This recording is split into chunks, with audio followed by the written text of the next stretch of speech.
nel 1749, quando 4 delle 8 cupole della basilica sono state distrutte da un furioso incendio. Si è sviluppato nella parte lignea delle cupole.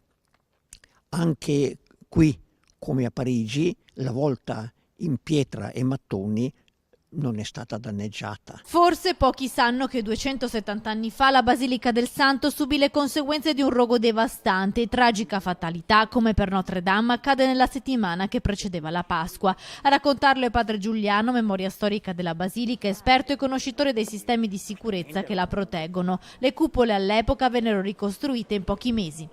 Hanno fatto un primo rudimentale sistema antincendio, scavando un apposito pozzo, facendo un sistema di pompe che portava l'acqua a un serbatoio intermedio a un certo livello dell'edificio e costruendo una serie di camminamenti esterni. I camminamenti esterni del 1749 sono ancora visibili oggi e rimangono a difesa della Basilica. Ora il nuovo impianto è stato messo a punto tra il 1997 e il 1999 durante i lavori di ristrutturazione dei tetti in occasione del Giubileo. Per prevenire il cortocircuito, tutto l'impianto elettrico è staccato dal legno, non esistono cavi inchiodati come era in passato sui legni, e è collocato all'interno di tubature metalliche. Poi c'è l'allarme e la sorveglianza con sensori di fumo posizionati all'interno della basilica collegati a telecamere in grado di individuare subito il luogo d'origine del rogo.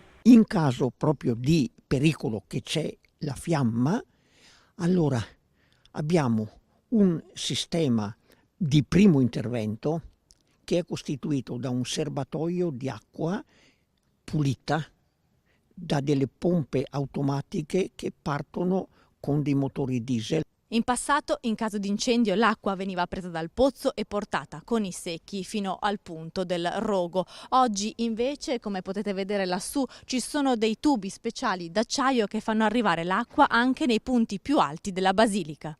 I tubi sono tenuti pieni di aria a pressione. Perché? Se in inverno l'acqua si congelasse dentro quei tubi, non basterebbe l'incendio della basilica per scongelarli.